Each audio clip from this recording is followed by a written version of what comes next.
Please do like and subscribe to my channel and also press the bell icon to get the notification of my new videos. Hello students and friends, myself Dr. Abhishek Maheshwari. तो आज हम अपनी derivative series की third video discuss कर रहे हैं, that is future contracts. जिन लोगों ने फर्स्ट 2 वीडियोस ना देखी हो तो आई रिक्वेस्ट कि पहले आप वो दोनों वीडियोस देख लें.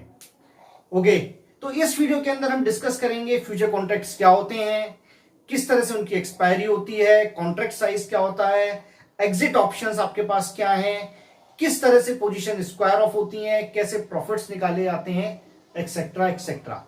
तो पूरा कॉन्सेप्ट समझने के लिए इस वीडियो को आप एंड तक देखें. Okay, in the last video जब मैंने आपको फॉरवर्ड कॉन्ट्रैक्ट पढ़ाया था तो उसी एग्जांपल को हम आगे लेके चलते हैं कि फॉरवर्ड के बाद फ्यूचर्स की जरूरत क्यों पड़ी, why we need the future contracts. तो देखिए, उस एग्जांपल के अंदर हमने डिस्कस किया था, या जिन लोगों ने वो वीडियो नहीं भी देखी वो भी समझ जाएंगे कि एक फार्मर था जिसके पास एक लैंड थी, जिस लैंड के अंदर वो वीट उगाया करता था और इस लैंड में उसकी 1000 केजी वीट पैदा होता था. इसने कॉन्ट्रैक्ट किया एक फ्लोर मिल से, या ये कह लीजिए दोनों ने मिलकर कॉन्ट्रैक्ट किया, फ्लोर मिल वाले ने और फार्मर ने. फार्मर को अपना गेहूं बेचना है और फ्लोर मिल वाला क्योंकि आटा बनाता है तो इसको गेहूं चाहिए. तो इन दोनों ने कॉन्ट्रैक्ट किया कि भाई आज क्या डेट है, आज है डेट 4 जून 2020. तो उन्होंने 3 महीने का एक कॉन्ट्रैक्ट किया. तो ये कॉन्ट्रैक्ट कब पूरा होगा, 4/9/2020 को, कि भाई आज से 3 महीने बाद 30 रुपीज पर केजी के हिसाब से फार्मर इसको गेहूं सेल करेगा और फ्लोर मिल वाला इसको पेमेंट कर देगा. लेकिन इस फॉरवर्ड कॉन्ट्रैक्ट के अंदर 2 प्रॉब्लम्स थी. Problem number 1, the counter party risk, यानी दोनों में से कोई भी एक पार्टी डिफॉल्ट कर सकती है. ऐसा हो सकता है कि 3 महीने बाद मार्केट में गेहूं का रेट बहुत ज्यादा हो जाए, तो ज्यादा रेट होने की वजह से फार्मर इसको सेल करने से मना कर दे कि मैं तो मार्केट में सेल करूंगा, या रेट कम रह गया, 20-25 ही रह गया, तो फ्लोर मिल वाला मना कर सकता है कि भाई मैं को तुमसे नहीं खरीदना, मैं तो ओपन मार्केट से खरीदूंगा.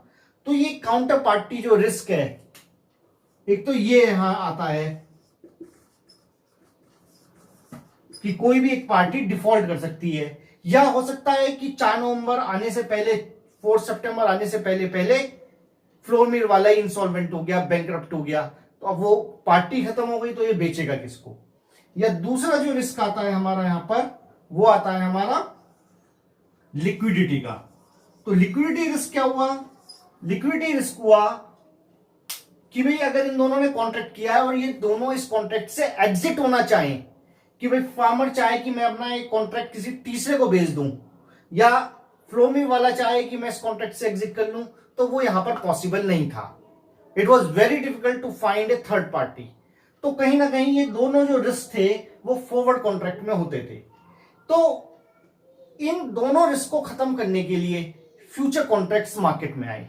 अब फ्यूचर कॉन्ट्रैक्ट को हम क्या कह सकते हैं कि ये फॉरवर्ड कॉन्ट्रैक्ट का एक मॉडिफाइड या रिफाइंड वर्जन है. वो वर्जन कैसे हुआ, ये वो इस तरह से हुआ कि अगर आप फ्यूचर कॉन्ट्रैक्ट्स के अंदर डील करते हैं तो आपके ये दोनों रिस्क खत्म हो जाएंगे. कैसे खत्म हो जाएंगे, देखिए, अब यहां पर बीच में कौन आ गया, अब यहां बीच में आ गया स्टॉक एक्सचेंज. आपका चाहे बीएससी हो या एनएक्सी हो, कोई भी ऑर्गेनाइज्ड एक स्टॉक एक्सचेंज बीच में आ गया.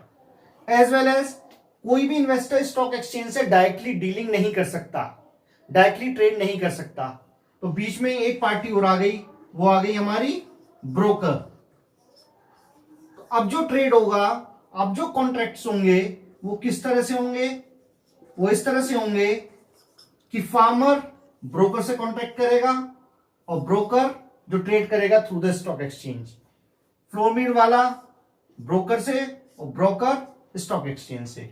तो इन दिस वे, अब क्योंकि स्टॉक एक्सचेंज यहां पर है, वो बीच में एज ए गारंटर का काम कर रहा है कि भाई मैं गारंटी लेता हूं कि आपका जो कॉन्ट्रैक्ट है वो पूरी तरह से एग्जीक्यूट होगा ही होगा. यानी इस कॉन्ट्रैक्ट के अंदर किसी भी तरह का कोई काउंटर पार्टी रिस्क नहीं होगा, एज वेल एज लिक्विडिटी भी होगी. लिक्विडिटी कैसे होगी कि केवल एक ही फार्मर नहीं है, ऐसे हजारों लाखों फार्मर होंगे जो कि अपने फसल को लेकर के, चाहे वो वीट हो, चाहे वो राइस हो, कोई भी उसकी फसल हो, जिसको कि वो स्टॉक एक्सचेंज में फ्यूचर कॉन्ट्रैक्ट के थ्रू ट्रेड कर रहे होंगे। ऐसे ही हजारों लाखों फ्लोर मिल वाले होंगे जो कि गेहूं खरीदने के लिए या चावल खरीदने के लिए या शेयर्स खरीदने के लिए वो स्टॉक एक्सचेंज के अंदर ट्रेड कर रहे होंगे। तो यहां पर क्या होगा, फ्यूचर कॉन्ट्रैक्ट्स के अंदर कोई भी पार्टी चाहे तो वो इससे एग्जिट भी हो सकती है। तो काउंटर पार्टी रिस्क भी खत्म हो गया और हमारा लिक्विडिटी रिस्क भी खत्म हो गया। अब फ्यूचर कॉन्ट्रैक्ट जो है वो किसी भी अंडरलाइंग एसेट पे हो सकते हैं। ऐसा नहीं है कि हमने वीट का एग्जांपल लिया तो केवल वीट पर ही हो सकते हैं। जैसे भाई आपकी जो अंडरलाइंग एसेट है, सपोज आपकी जो अंडरलाइंग एसेट, ये हमने फर्स्ट वीडियो में डिस्कस किया था अबाउट द अंडरलाइंग एसेट्स और क्या होती हैं। तो अंडरलाइंग एसेट्स सपोज आपकी है टीसीएस का शेयर। तो अगर आप टीसीएस के शेयर पे कर रहे हैं तो उसकी जो फ्यूचर कॉन्ट्रैक्ट होगा वो किस पे होगा, टीसीएस फ्यूचर कहेंगे उसको। अगर आप ये राइस पे कर रहे हैं, राइस के प्राइस पे आप कर रहे हैं, तो आपका जो फ्यूचर कॉन्ट्रैक्ट है उसका नाम होगा राइस फ्यूचर। अगर आप ये निफ्टी पे कर रहे हैं तो आपका जो कॉन्ट्रैक्ट का नाम होगा वो क्या होगा, निफ्टी फ्यूचर। तो इस तरह से आप जिस भी अंडरलाइंग एसेट के ऊपर कॉन्ट्रैक्ट कर रहे हैं वो आपका उसी के ऊपर आपका फ्यूचर कॉन्ट्रैक्ट हो जाएगा। इसकी जो अंडरलाइंग एसेट वगैरह के बारे में जो हमने फर्स्ट वीडियो में डेरिवेटिव में, फाइनेंशियल डेरिवेटिव में डिस्कस किया था, उसका लिंक आपको डिस्क्रिप्शन बॉक्स में मिल जाएगा। अब जो हमारे जैसे टीसीएस का शेयर है, टीसीएस का शेयर तो आप चाहें तो एक भी खरीद सकते हैं, दो भी, पांच भी, 10 भी, 500, 1000, जितने चाहें आप खरीद सकते हैं। लेकिन फ्यूचर्स में ऐसा नहीं होता। फ्यूचर में ऐसा नहीं है कि आप 10 शेयर का फ्यूचर ले लें या 2 शेयर का फ्यूचर ले लें, इस तरह से नहीं होता। फ्यूचर्स के केस में क्या होता है, एक लॉट सिस्टम होता है। तो आप लॉट किसे कहते हैं, द मिनिमम क्वांटिटी। तो आपको उसी हिसाब से ही कॉन्ट्रैक्ट करना होता है। जैसे हम डिस्कस करते हैं इसको कि जब भी आप फ्यूचर के अंदर कॉन्ट्रैक्ट करेंगे तो 3 चीजें आपकी होंगी। Number 1 is the future price, कि किस प्राइस के ऊपर आप कॉन्ट्रैक्ट कर रहे हैं। स्पॉट प्राइस और फ्यूचर प्राइस दोनों अलग अलग होते हैं। स्पॉट प्राइस तो है आज की डेट में क्या चल रहा है। अब सपोज टीसीएस का शेयर है, आज की डेट में सपोज उसका प्राइस चल रहा है 1200 रुपीज। आपको ऐसा लगता है कि फ्यूचर में इसका प्राइस 1500 हो जाएगा और आज आपने कॉन्ट्रैक्ट कर लिया उसका एक, आपको ऐसा लगता है और आपने कॉन्ट्रैक्ट कर लिया 1300 रुपए के अंदर। तो ये हो गया आपका फ्यूचर प्राइस, ये आपका स्पॉट प्राइस है। अब फ्यूचर में जिस दिन आपका 3 महीने का आपने कॉन्ट्रैक्ट था, 3 महीने बाद जब आप सेटलमेंट करेंगे तो उस दिन का प्राइस क्या होगा, उससे आपका प्रॉफिट या लॉस निकाला जाएगा। तो 1 is the future price, second is the quantity. तो क्वांटिटी कितनी होगी, तो यहां पर क्वांटिटी को कहा जाता है लॉट साइज, यानी मिनिमम कितने शेयर्स का आपको ट्रेड करना पड़ेगा, मिनिमम कितने शेयर्स का एक कॉन्ट्रैक्ट होगा। तो जैसे मैंने आपको बताया, शेयर्स तो आप एक भी खरीद सकते हैं, 2 भी, लेकिन फ्यूचर्स के अंदर क्या होता है, एक लॉट साइज होता है। तो सपोज हम बात करें टीसीएस के शेयर्स की, कि हम जो है टीसीएस का शेयर खरीदना चाहते हैं। टीसीएस के एक शेयर का जो फ्यूचर प्राइस है वो है सपोज 1200 रुपीज और लॉट साइज है सपोज 500 शेयर्स। तो आपका जो कॉन्ट्रैक्ट वैल्यू हो गई, जो पूरे कॉन्ट्रैक्ट की जो वैल्यू हो गई, वो होती है हमारा future price multiply by lot size. तो it means 1200 rupees multiply by 500 is the lot size. तो ये हो गया 60 के आगे 1 2 3 4, 6 लाख रुपीज आपका हो गया कॉन्ट्रैक्ट वैल्यू। तो आप जो भी फ्यूचर कॉन्ट्रैक्ट करेंगे वो इसी के मल्टीपल्स में करेंगे। 6 लैक्स का एक कॉन्ट्रैक्ट है, अगर आप 2 लेते हैं तो 12 लैक्स हो गए, 3 लेते हैं तो 18 लैक्स हो गए। तो in this way you will take the future contracts. और एक जो चीज है हमारी वो होती है डेट, इसको आप डेट कह लीजिए या मंथ्स कह लीजिए कि कितने टाइम पीरियड का आपने कॉन्ट्रैक्ट लिया, 1 महीने का, 2 महीने का, 3 महीने का। अब जो फ्यूचर कॉन्ट्रैक्ट्स होते हैं इनकी एक्सपायरी होती है। आप पूछेंगे सर शेयर्स की तो एक्सपायरी नहीं होती, तो फ्यूचर कॉन्ट्रैक्ट की क्यों होती है? जी हां, बिल्कुल होती है। शेयर्स की कभी कोई एक्सपायरी नहीं होती है, आपने बिल्कुल ठीक सुना है, लेकिन फ्यूचर कॉन्ट्रैक्ट्स की एक्सपायरी होती है। फ्यूचर कॉन्ट्रैक्ट्स हमारे 3 तरह के होते हैं, एक होता है 1 मंथ का, एक होता है 2 मंथ का, एक होता है 3 मंथ्स का। जैसे फॉर एग्जांपल इस समय जून का मंथ चल रहा है, तो एक होगा, और अगर हम निफ्टी की बात करें तो एक होगी हमारी जून निफ्टी फ्यूचर, एक होगी हमारी जुलाई निफ्टी फ्यूचर, और एक हो गई हमारी अगस्त निफ्टी फ्यूचर। तो ये जो हमारे 3 महीने हैं, ये एक सीरीज होती है 3 मंथ्स की। कुछ कॉन्ट्रैक्ट 1 महीने में एक्सपायर होते हैं, कुछ 2 मंथ्स में, कुछ 3 मंथ्स में। तो जो हमारे अभी सबसे पहले जो सबसे नियरेस्ट होता है उसको हम कहते हैं नियर मंथ,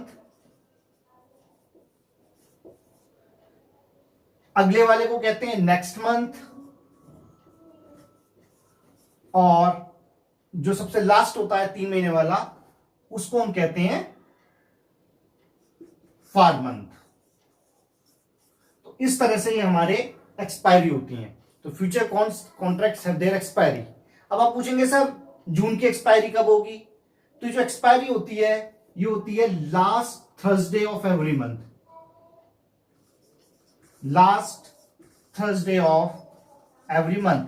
तो इस मंथ का जो भी लास्ट थर्सडे है उस दिन जून निफ्टी की फ्यूचर की एक्सपायरी हो जाएगी, वो खत्म हो जाएगा और नेक्स्ट डे एक नई सीरीज फिर चालू हो जाएगी। तो इन दिस वे ये रोलिंग तरीके से चलता रहता है। अब आप पूछेंगे सर अगर लास्ट थर्सडे को कोई हॉलीडे हो तो, कि पता चला 26 जनवरी की छुट्टी है सर, या कोई भी नेशनल फेस्टिवल आ गया, तो इससे जस्ट पहले वाला जो वेडनेसडे होगा, जस्ट इससे पहले वाला, उस दिन इसकी एक्सपायरी मानी जाएगी। तो उस दिन ये एक्सपायर हो जाएगा और एक नया फ्यूचर कॉन्ट्रैक्ट मार्केट में नई सीरीज नेक्स्ट डे डेवलप हो जाएगी। This is the way. अब इसके अंदर अब आपने सपोज एक फ्यूचर कॉन्ट्रैक्ट किया 3 महीने का। अब आप उस 3 महीने के कॉन्ट्रैक्ट से निकलना चाहते हैं कि आज आपने 4 जून 2020 को एक कॉन्ट्रैक्ट किया 3 महीने का, ये कॉन्ट्रैक्ट खत्म होगा आपका 4 नवंबर 2020 को। अब आपने 5-7 दिन इसमें काम किया और उसके बाद आप चाहते हो भाई मेरे को तो इसमें ट्रेड नहीं करना, या हम इसको एक एग्जांपल से समझते हैं कि आपने टीसीएस शेयर्स का बाय किया था, फ्यूचर बाय आपने किया था suppose at the rate of ₹1200 के रेट पे। एक लोट आपने खरीदा था, एक लोट था आपका 500 शेयर्स का। अब 4 जून के बाद 10 जून को इसका जो प्राइस हो गया वो बढ़ के हो गया 1250 रुपए। तो अब आप इससे अगर निकलना चाहें तो आप इससे निकल सकते हैं, आप इससे एग्जिट कर सकते हैं। कैसे करेंगे आप? आपको 50 रुपीज पर शेयर का प्रॉफिट हो रहा है, आपने 1200 में बाय का ऑप्शन था, खरीदा था।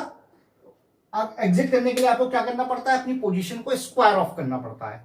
स्क्वायर ऑफ का मतलब है कि अगर आपने कॉन्ट्रैक्ट बाय किया है तो आपको सेल करना पड़ेगा, और आपने अगर पहले सेल किया है तो उसको बाय करना पड़ेगा। तो इस तरह से पोजीशन स्क्वायर ऑफ करके आप इससे एग्जिट कर सकते हैं। तो आपने क्या किया?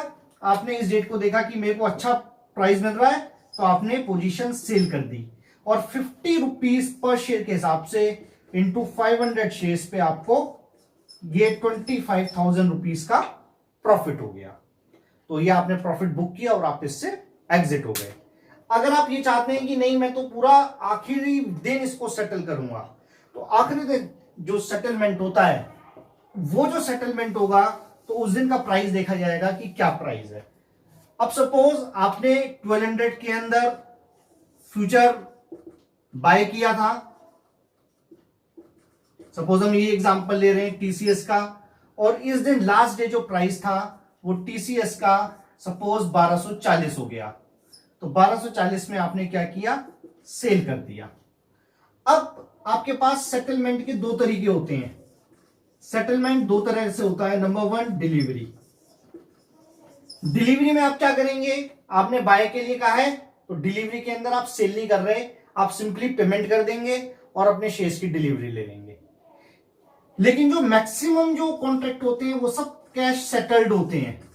कैश सेटल्ड का मतलब होता है कि इन्वेस्टर्स जनरली, क्यों, क्योंकि ऐसा इसलिए होता है कि अगर आपने 1 लोट का भी आपने ट्रेड किया है तो आपको 6 लाख रुपीज आपको पे करने पड़ेंगे, और अगर आपने 10 लोट का ट्रेड कर लिया तो आपको 60 लाख पे करने पड़ेंगे। तो क्योंकि ये कॉन्ट्रैक्ट छोटे अमाउंट में नहीं होते, हजारों में नहीं होते, लाखों या करोड़ों में पहुंच जाते हैं, तो जनरली लोग इनको कैश में सेटल कर देते हैं। कैश सेटल से मतलब क्या हुआ कि भाई उन्होंने एक कॉन्ट्रैक्ट किया तो 40 रुपीज पर शेयर के हिसाब से, और अगर हम माने हमारा 500 शेयर्स का लॉट था तो जो 20,000 का प्रॉफिट हुआ, तो अगर प्रॉफिट है तो प्रॉफिट स्टॉक एक्सचेंज आपको दे देगा, और अगर लॉस हो रहा है तो आप वो स्टॉक एक्सचेंज को दे दोगे। और बेसिकली जो लेना देना होता है वो बीच में जो मार्जिन मनी जो होती है वो उससे एडजस्ट हो जाता है। देखिए, जब भी आप कोई कॉन्ट्रैक्ट साइन करते हैं, जब भी कोई आप कॉन्ट्रैक्ट करते हैं फ्यूचर का, तो आपको कुछ अमाउंट डिपॉजिट करनी पड़ती है स्टॉक एक्सचेंज के अंदर। वो जो अमाउंट होती है उसे हम क्या कहते हैं, मार्जिन मनी कहते हैं। जैसे आपने जो है, जिस दिन आपने कॉन्ट्रैक्ट किया 1200 शेयर्स का, 500 शेयर्स का लॉट था और प्राइस था 1200 रुपए, तो ये आपका जो कॉन्ट्रैक्ट हुआ ये कितने का हो गया, 6 लाख रुपीस का कॉन्ट्रैक्ट हो गया। तो ऐसा नहीं है कि आपने सिर्फ कॉन्ट्रैक्ट किया और काम खत्म, आपको इसके अगेंस्ट कुछ मार्जिन मनी स्टॉक एक्सचेंज में जमा करनी पड़ेगी। वो मार्जिन मनी 10% भी हो सकती है, 20% भी, 30% भी हो सकती है।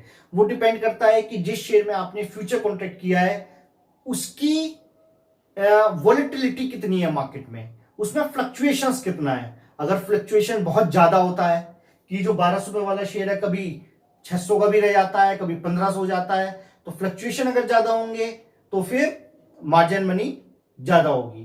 फ्लक्चुएशंस कम होंगे कि ये 1200 वाला मैक्सिमम जाता है 1250 पे और मिनिमम जाता है 1150 पे, तो ये और उसके बीच में ही चलता रहता है, तो मार्जिन मनी कम होगी।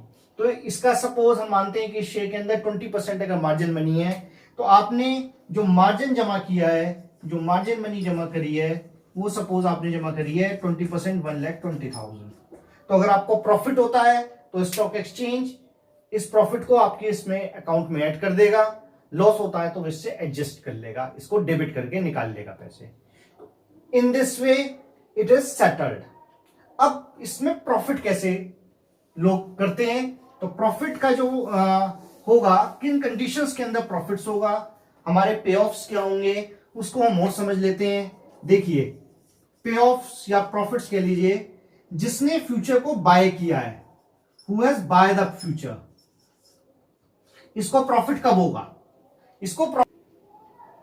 तो इसमें प्रॉफिट कब होगा, जब आप बाय वाले को प्रॉफिट कब होगा कि अगर शेयर प्राइस अप होते हैं तो इसको प्रॉफिट होगा, और अगर शेयर प्राइस डाउन होते हैं तो इसको लॉस हो जाएगा। क्यों, क्योंकि इसने खरीदा कितने में, 1200 रुपए में, इसी एग्जांपल को लें, और प्राइस बढ़ के 1240 हो गए, तो ये सेल कितने में करेगा, 1240 में, तो इसको प्रॉफिट हो रहा है। प्राइस अगर डाउन हो गए तो अब इसने खरीदा 1200 में, बाय का फ्यूचर है, प्राइस हो गई 1100, तो उसको 100 रुपए पर शेयर के हिसाब से लॉस हो जाएगा। तो in this case if the price down तो लॉस होता है। जो फ्यूचर का सेलर होता है, सेलर का केस ऑपोजिट हो जाएगा। फ्यूचर सेलर को अगर शेयर प्राइस अप होते हैं तो उसको लॉस हो जाता है, और अगर शेयर प्राइस डाउन होते हैं तो इसको प्रॉफिट होता है। ऐसा इसलिए कि जो सेलर है उसने पहले शेयर सेल कर दिए। सपोज एग्जांपल को हम सेल का माने, तो अगर उसने 1200 में शेयर सेल कर दिए थे और बाद में प्राइस हो गया 1100, तो क्या करेगा, मार्केट से 1100 में खरीदेगा, और बेस तो उसने 1200 में दिए ही, तो उसको प्रॉफिट हो जाएगा। लेकिन अगर मार्केट में प्राइसेस जो हैं वो बढ़ गए, अब उसने सेल तो किए थे 1200 रुपीज में, और पोजीशन को स्क्वायर ऑफ करने के लिए उसको बाय करना पड़ता है, और मार्केट में प्राइस हो गया 1240, तो उसको 1240 में खरीदने पड़ेंगे, तो इस केस में उसको क्या हो रहा है, लॉस हो रहा है। तो इस वीडियो में इतना ही। अभी हमारा एक बहुत इंपॉर्टेंट कॉन्सेप्ट रह गया है, that is mark to margin, यानी मार्क टू मार्केट, कि किस तरीके से जो मार्जिन हैं उसको एडजस्ट किया जाता है, वो हमारे फ्यूचर्स का सबसे इंपॉर्टेंट कॉन्सेप्ट है। तो उसको हम नेक्स्ट वीडियो के अंदर डिस्कस करेंगे। आई होप आपको ये फ्यूचर का कॉन्सेप्ट समझ में आ गया होगा कि किस तरह से सेटलमेंट है, एग्जिट है, एक्सपायरी है, प्रॉफिट्स हैं। तो अगर वीडियो पसंद आई हो तो इसको शेयर करें, लाइक करें, सब्सक्राइब करें। स्वस्थ रहें, प्रसन्न रहें। Thank you.